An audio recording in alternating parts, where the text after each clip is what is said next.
The following program was produced by an independent community producer. The opinions expressed do not necessarily reflect those of the ECAT staff or board of directors.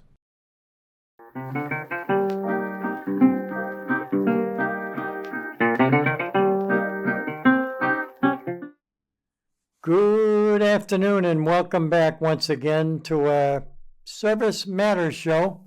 This is a weekly radio show that talks about the good things that are happening in local communities and beyond.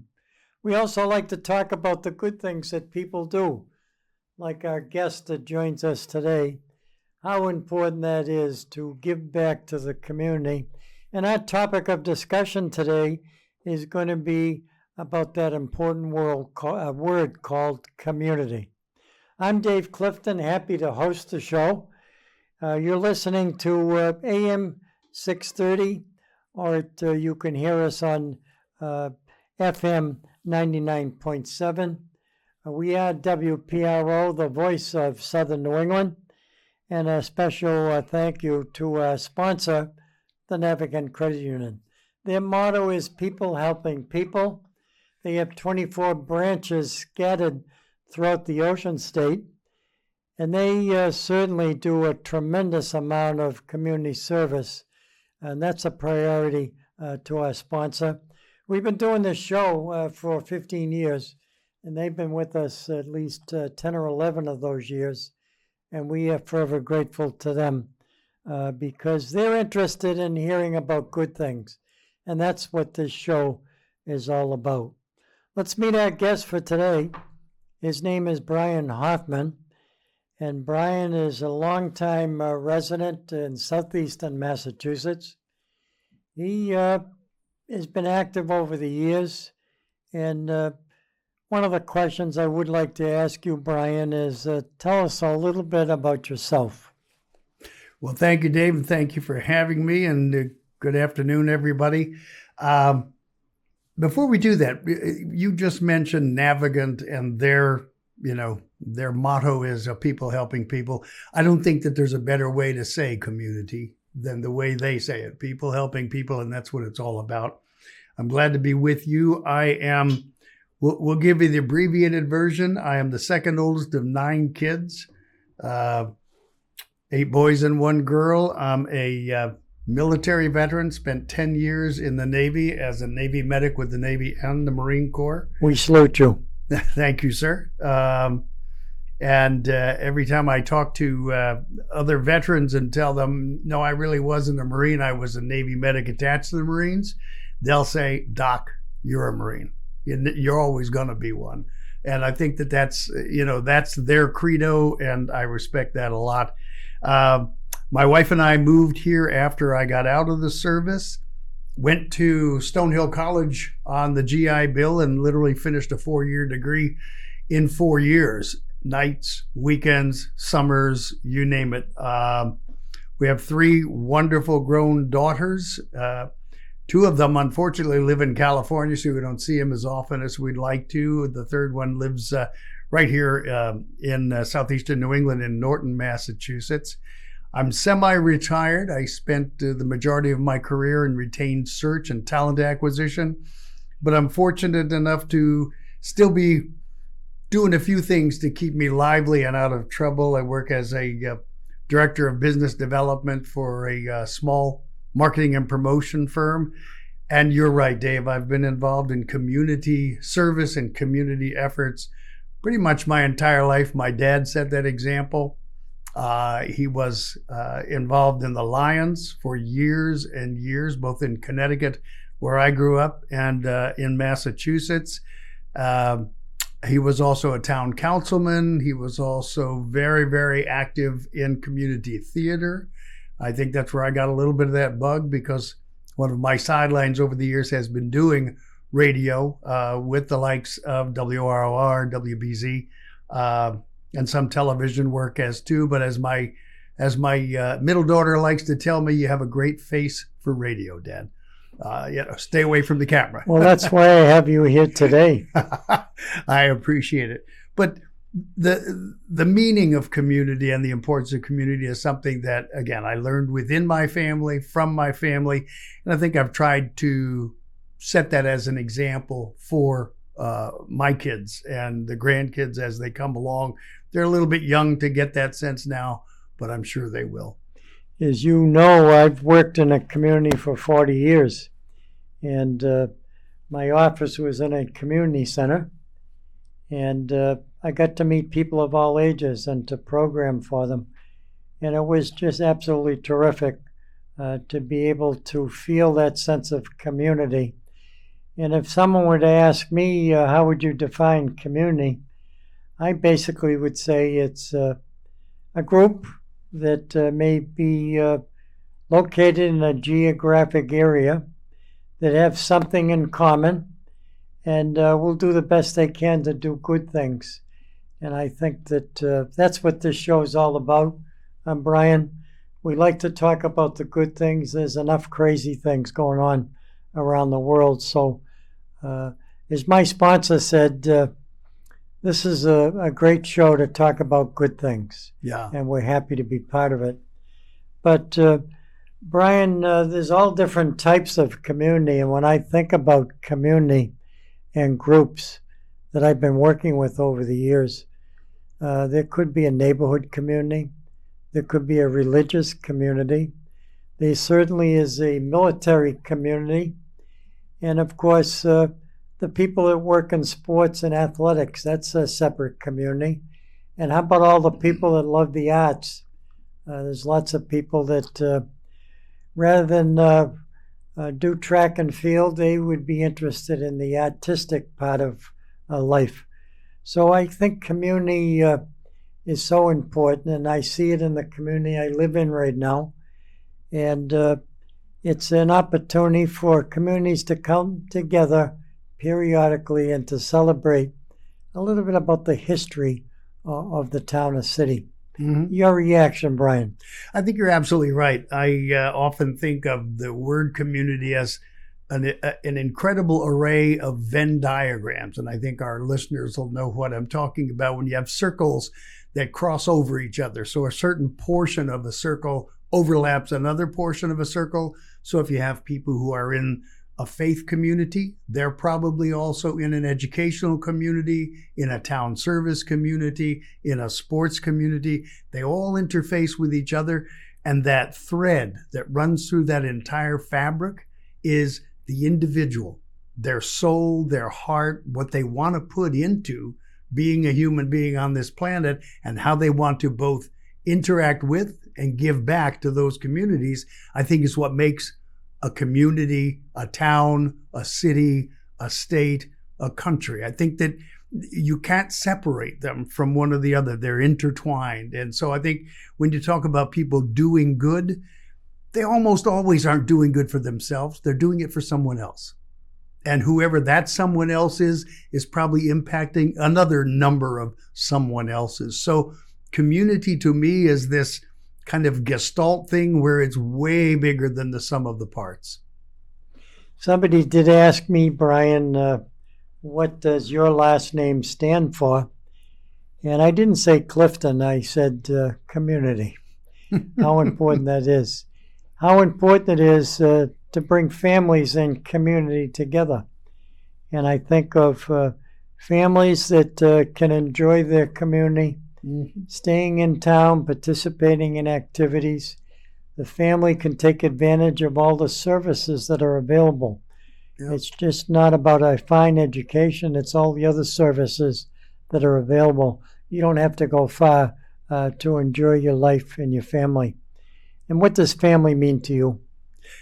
Boy, family is a huge part of that community. And for all of us, I think it's probably our initial central, core community.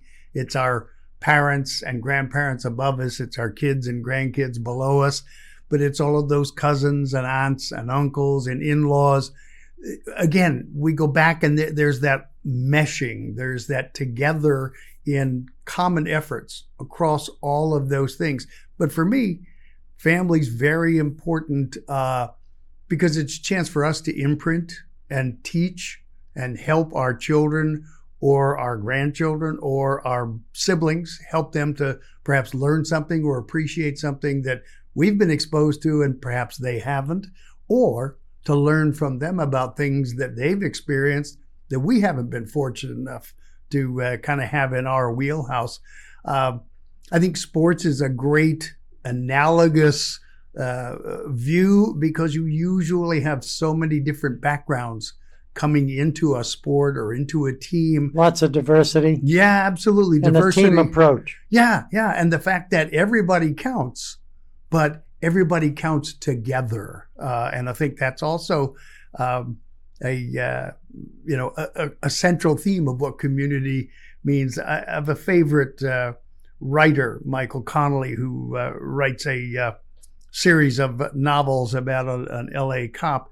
And that cop has this great saying. He says, either everybody counts or nobody counts. And I think that's what community is. Everybody counts. So I thank Harry Bosch for that. That's a terrific analysis. It really is. And you get these little nuggets, little words you can live by, Dave. And, kind of running across those things over and over again, it really reinforces in you the importance of thinking outside of yourself, thinking outside of your own sphere, your own universe, and saying, how am I impacting other people? What am I doing that can benefit them? And also being cautious about what am I doing that might be injurious and making sure you stay away from stuff like that. And you mentioned it. Things are a little crazy out there, whether it's, politics or geopolitics or business. There are extremes that are out there. I would love it if the extreme was community. Unfortunately, that may not always be the case. But I think if you keep the focus on what am I doing of value, and going back to Navigant's, motto, how am I helping others? I'm one person. What can I do for another person or group of people?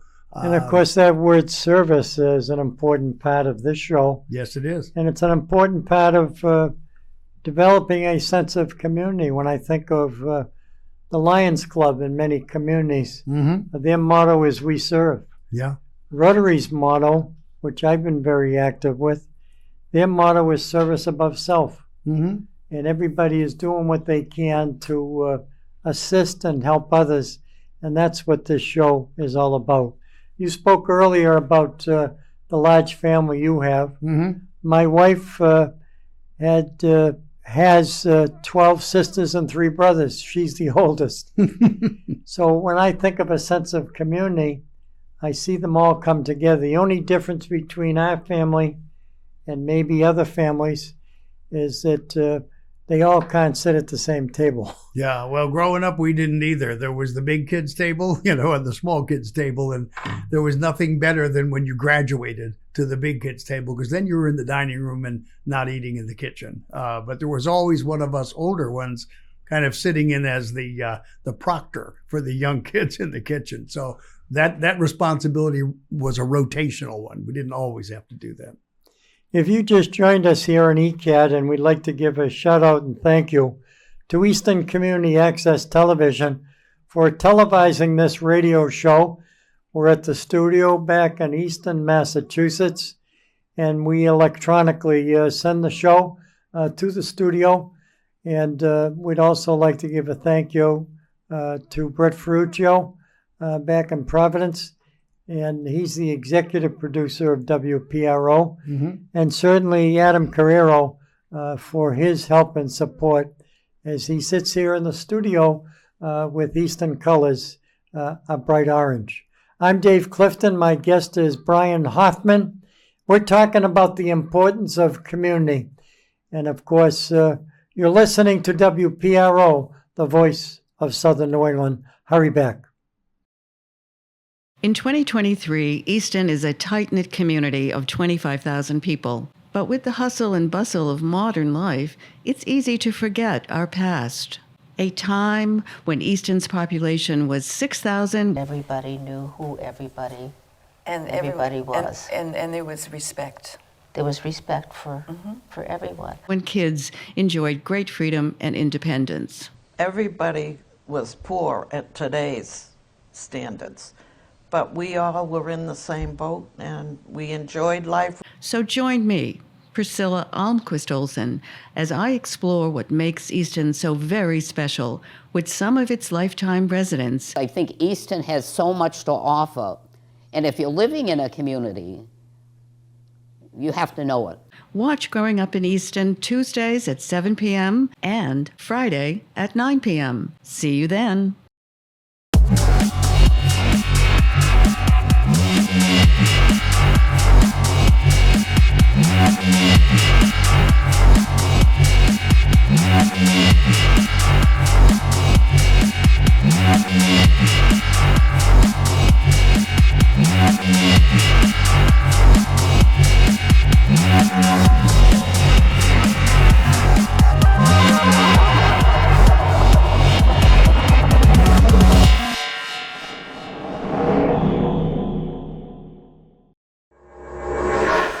Hello, welcome to Easton News. I'm Abby Kitchenham. And I'm Jack Ryan, and together we bring you everything you need to know about Easton, including politics. The annual town election is scheduled for Saturday, April 22nd, 2023. Community events. Be Inspired, Counseling presents a parent and child coping workshop centered around a new year and new beginnings. And sports. Pressure builds diamonds, so we live by that every day of practice, going into every game. With APCSM guest segment Pet of the Week. Hi, I'm Katie with the Animal Protection Center, and today we have a little Iris. With help from special correspondent Wyatt Fain. Join us For Easton News.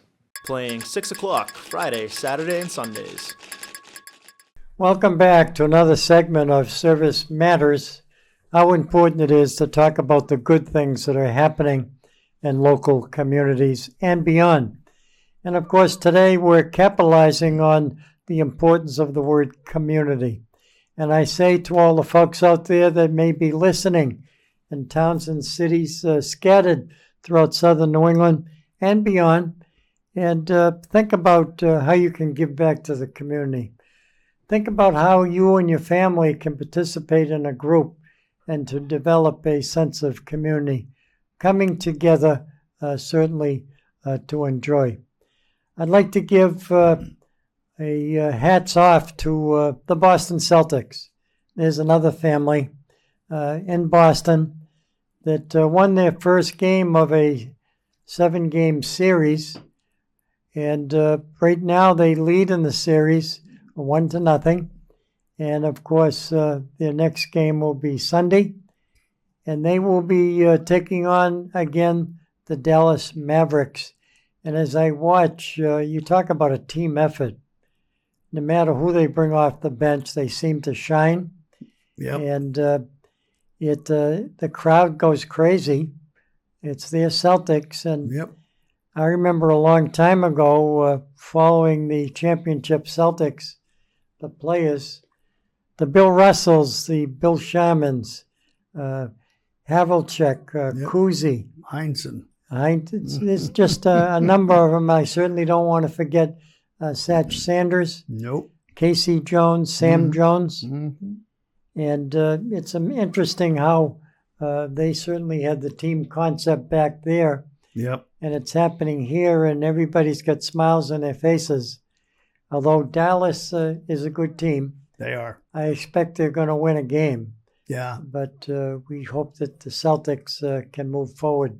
I think so. And I think there's two other communities that you just brought to mind. And one of them, there's a nice crossover here because setting a new standard for professional broadcasting, Doris Burke, who is on the national broadcast for a major sports championship for the first time ever as a woman, is a Providence, Rhode Island product. She was a Providence Friar. She was an outstanding collegiate basketball player, coach, assistant coach.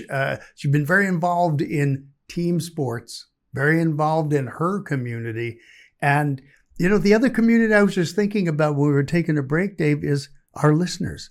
Our listeners are an incredible patchwork, an incredible amalgamation of so many backgrounds, so many cultures, so many interests, but they're a community, and what defines them is they're listening to a show like this because they're interested in keeping up with what's going on, understanding what they can do to be of help to others, and appreciating service, which is kind of the bottom line of everything. And of course, one of our guests that we had that sat in your seat was Cedric Maxwell. He does some announcing. He does the color on the radio for the Boston Celtics, and he's got a big smile on his face today. But he talked about the importance of community as well. But I did want to say, Brian, that you've done lots of things. There's lots of history in the community you live in. Mm-hmm. The town of Easton, Massachusetts. Maybe if you don't mind, maybe you could talk a little about the history. And I'm going to give you a couple of minutes to give some thought to that. As I say to all the folks out there that may be listening, make sure you talk to your family at some point in time about the importance of family coming together. Talk to them about the importance of community.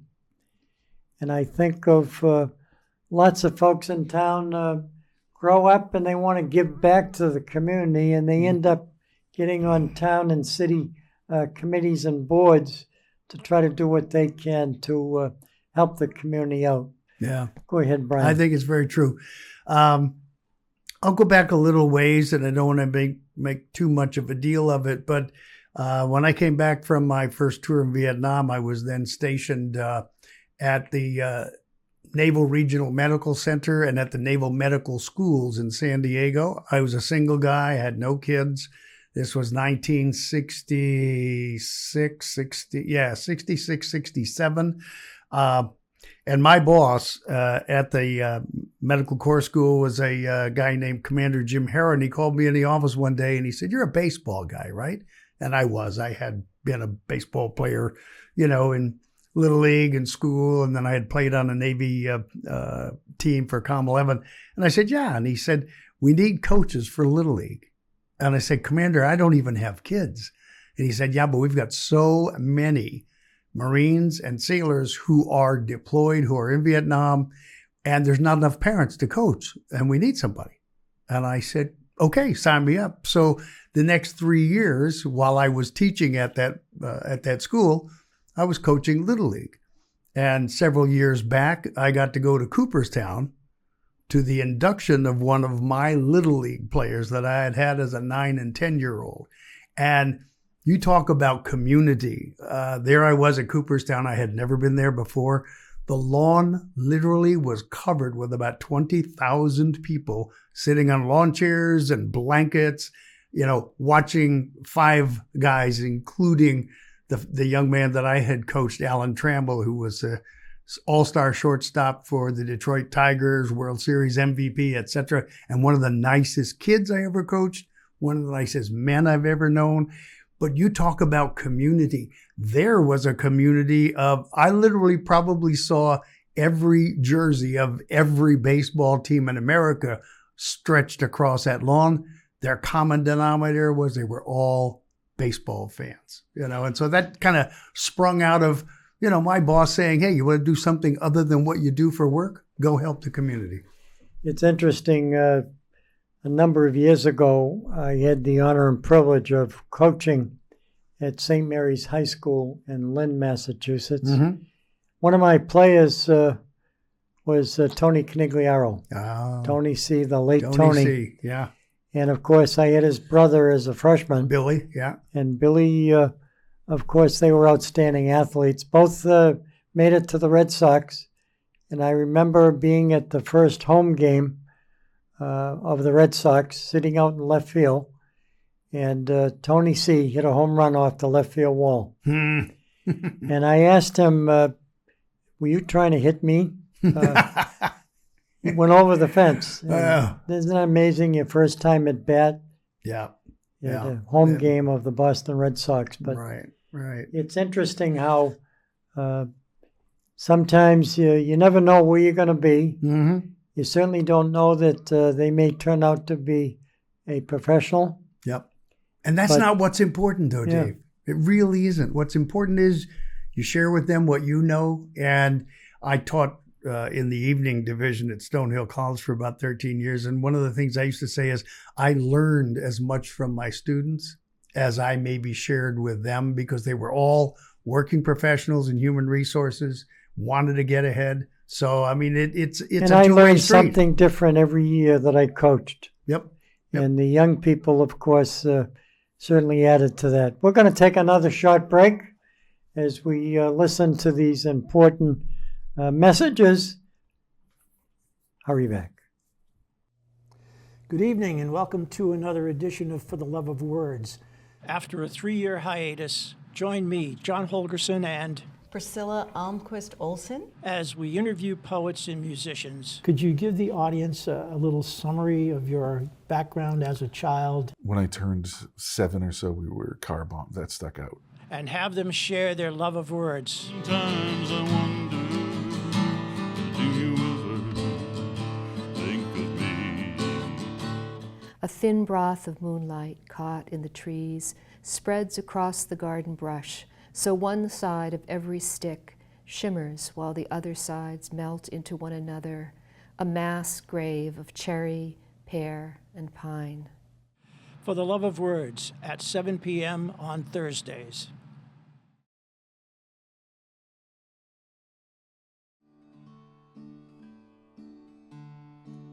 There's a storm. Join me, Priscilla Almquist Olson, to explore the town of Easton and its interesting, engaging, ordinary, and extraordinary people, and meet a smorgasbord of guests, including artists, authors, musicians, business owners, community organizations, clergy, local leaders, etc., etc., etc. Community Forum at 3 p.m. on Thursdays and 1:30 p.m. on Saturdays. See you then. Hi, I'm Ron Van Dam. I've been in radio for 3 decades now and have been doing a daily podcast-style show for a few years. But once a week, I come to the ECAT studio where they give me wine and cheese. Hey, welcome to the program. How are you? Good to be with you. Hey, you're looking good today. Thanks for being here. Make yourself comfortable. This won't take too long. It'll be a little bit painful for you, but in the long run, it's important for you to go through this. And I do a TV version of the podcast. I talk about what's going on in the world and in the area and give my opinions on things. That's both something to look forward to and also a warning. So tune in to see me move my mouth while I talk. Who knows? We might have something in common. Probably not, but you never know. Catch my show here, The Ron Van Dam Show, right here on ECAT. It's The Ron Van Dam Show. Hold on tight. Things can get a bit weird if you like that sort of thing. Welcome back to Service Matters. I'm Dave Clifton, happy to host the show. My guest today, talking about the importance of community, is a gentleman by the name of Brian Hoffman. Tell us about that red ball.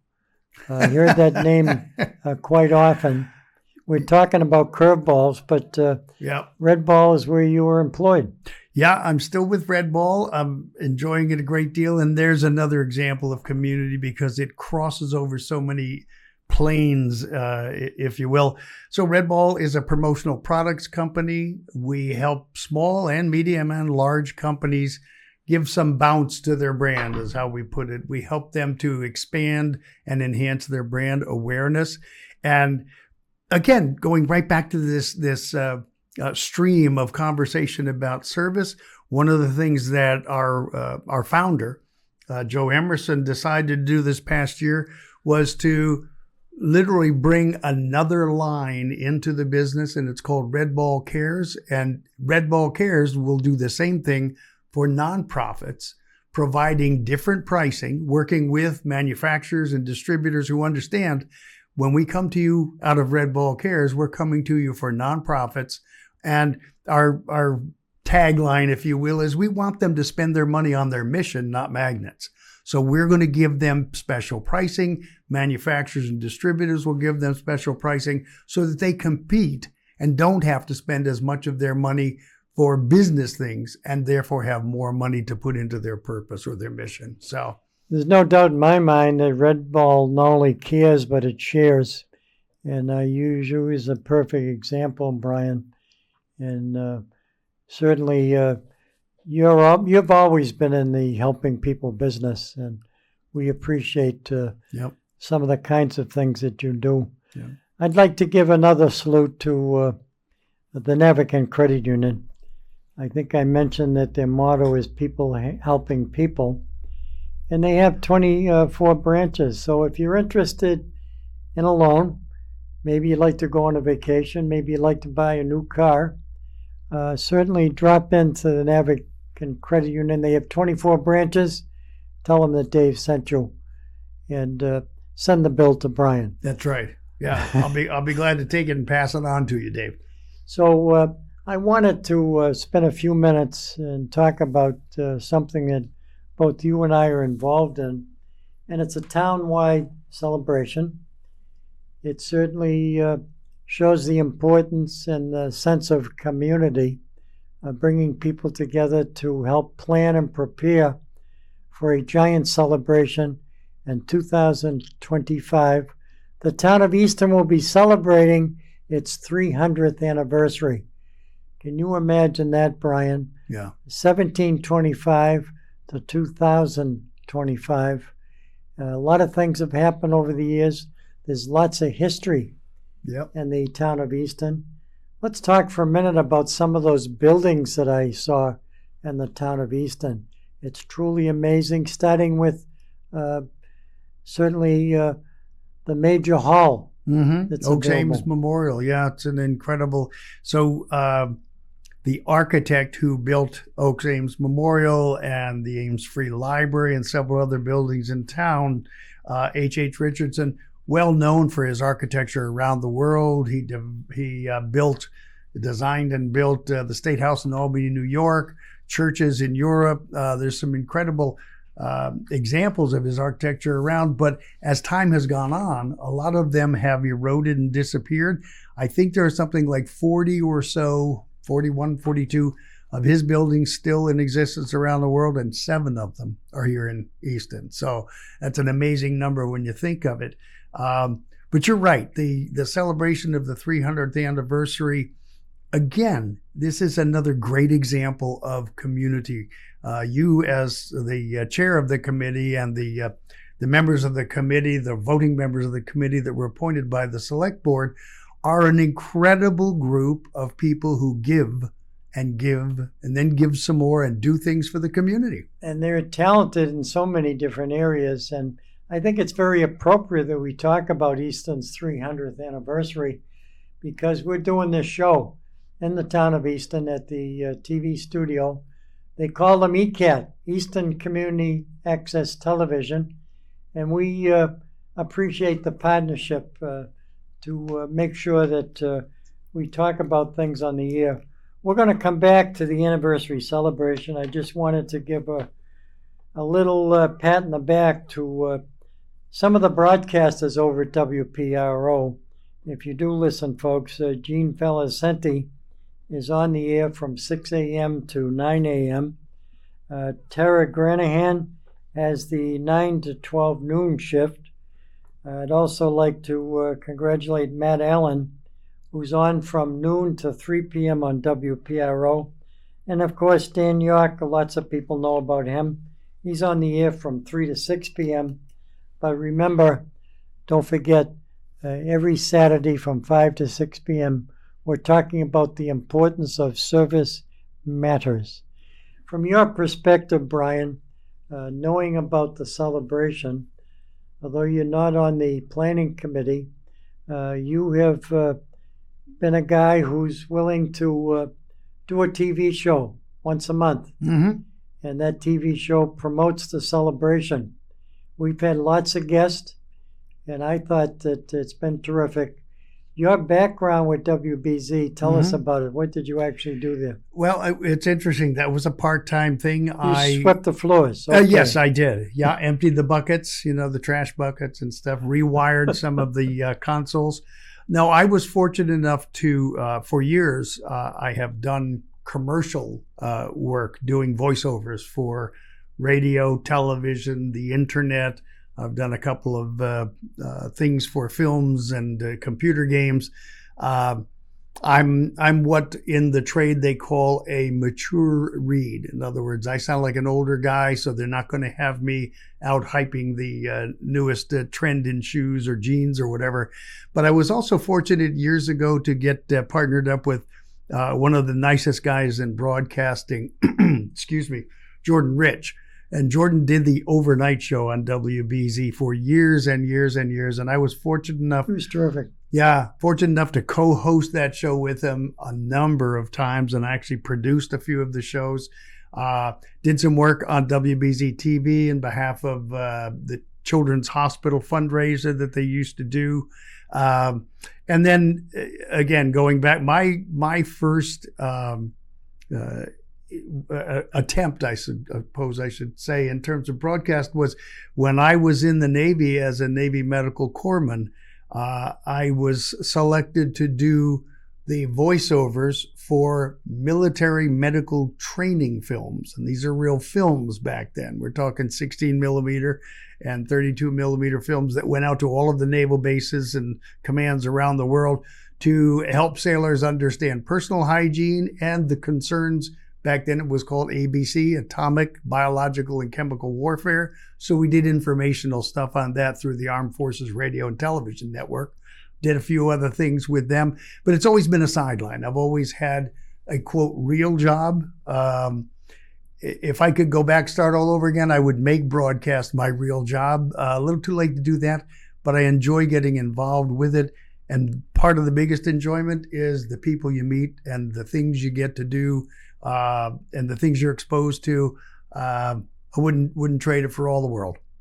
And one of the guys that I've had on several times, Ron Sanders, was at BZ. Yes. Oh, yeah. He was an on-the-spot reporter at any major thing that took place, whether it be at the White House or wherever. Mm-hmm. And Ron, of course, is co-hosted a couple of shows with me and lived in my community and was active. So a shout out to Ron Sanders, if he's listening. Yep. And I'm sure he's not. He's probably fishing.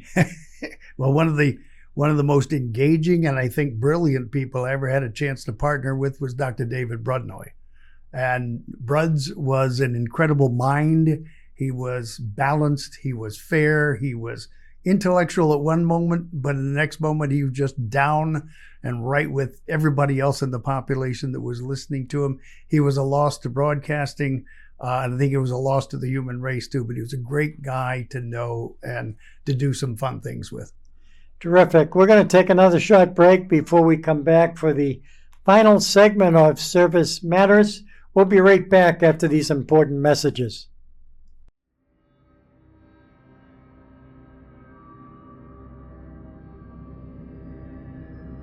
Oh, I didn't see you there. Sick of all the new shows and movies dominating pop culture? Well, have no fear, because Old Time Movie and Old Time TV are here, where we like to add our own flair. There's a truck out front, and if we could just get the keys. Man, are you crazy? Are you out of your mind? Those are flesh-eating zombies. They upended our car, okay? We're lucky to be alive, especially Joe. I had to pull him out of the trunk, for crying out loud. It's been a long day. Also, make sure to check out the Radiocast, our accompanying podcast where we talk about what we've watched. There was a lot of moments of just Mac on the raft going down the river, just internal monologuing over and over and over. We show the classics and nothing but the classics. Well, except for the weird ones. Check us out on all our channels as well as our YouTube.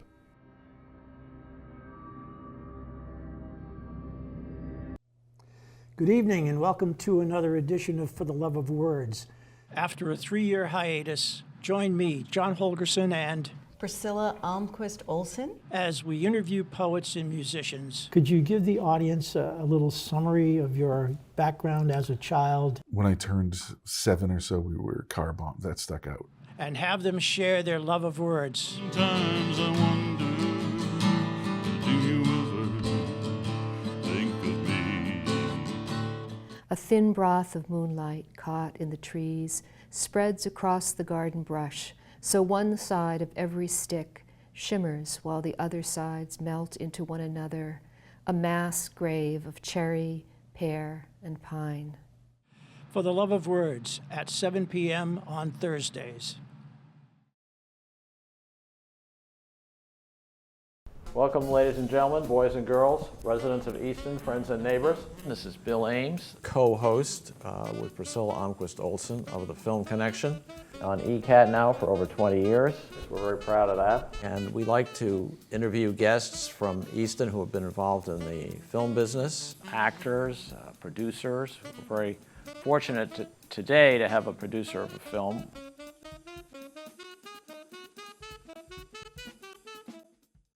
Welcome back to Service Matters on WPRO, the voice of Southern New England. This is Brian Hoffman. I'm sitting in with the show's host, Dave Clifton. And Dave, we've been batting around this really terrific topic of community. And I know some of the folks out there know an awful lot about you, but I think it's important for me to ask you the same question you asked me, and that is, tell me a little bit about your life and your service and your sense of community over the years that you've been doing it. It's truly amazing. I started out coaching and been a town recreation director for 40 years. So I got to program for people of all ages. And of course, my dad, like your dad, passed over to me the importance of community and giving back. I have been thought of as a person that was into community before I actually got involved in Parks and Recreation. I started out in Franklin, New Hampshire, and I had the opportunity to come to a place like Sharon, Massachusetts. They were looking to start a recreation department. And I said, gee, this would be a tremendous way of getting started. So we developed a community center. We wondered if people were interested, but we found out after working hard that it involved almost the whole community. People of all ages, all different kinds of activities, being responsible for all the facilities. Lake Massapog, 2 town beaches, sailing program, all the parks available, and the list goes on and on. Sports, athletics, town celebrations, town events, and if there was anything in town that needed to be taken care of, they would call the recreation department. I'm sure they would. And of course, I enjoyed it. I'd do the same thing all over again. Yep. And today I'm honored to be able to sit here with you, Brian, and talk about the importance of community, bringing people together and encouraging folks out there that are listening to do what you can to give back. What a great way to express your appreciation to a town or city for the opportunity you've had growing up. Why not do what you can to assist the community? Yeah, and I think, too, it's not just the job. In that role, you become an ambassador for the town of Sharon or the town of Easton or the town of Scituate or wherever you are. You're not just providing service. You're a reflector of the community. You're capturing information, relaying it to the department heads in the town saying we should try to do this or we shouldn't do this anymore. And so as that ambassador, as that person who's kind of the representative of the community, you're also the community's eyes and ears and action arm. This is how you get things done in a community, by doing it together. I wanted to ask you, not too long ago, we were talking with the police chief, the fire chief, and of course the DPW director about their community participation. What was your feeling about that interview? That was one of the nicest shows we've done. And I was going to say nicest in a long time, but I can't say that because they've all been good. But I was very impressed by the fact that these were really engaged citizen leaders. They were the leaders of their department, the chief of police, the fire chief, and the director of the DPW.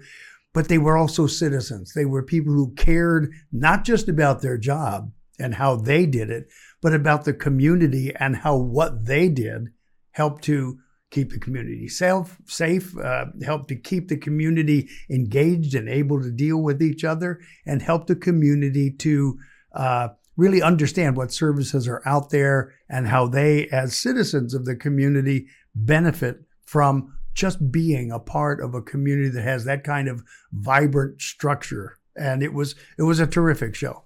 And of course, now I live in Easton, Massachusetts. They have their 300th anniversary coming up during the entire year. It's a year-round celebration.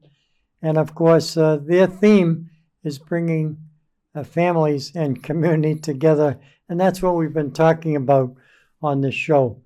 I'd like to take this opportunity, Brian, to thank you so much for joining me on the year today. You have been absolutely terrific, and you certainly indeed have a great sense of community. And we thank you for the things that you're doing to help the celebration committee out in the town of Easton as they plan and prepare for an anniversary celebration. We thank the Easton Select Board for putting the committee together. We've added lots of folks because it takes lots of people to run an celebration. Coordinators, volunteers. It takes 30 people just to do a parade. I know it. So, and you know, on top of the folks that sit on the committee, it's those volunteers, those people who can share maybe one specific talent. What comes to mind is the citizen of the town who came up with the logo. You know, there was a contest, you know, let citizens design the logo for the 300th. And here's this incredible, creative graphic illustrator who came up with something that everybody, Piper did such a great job on that.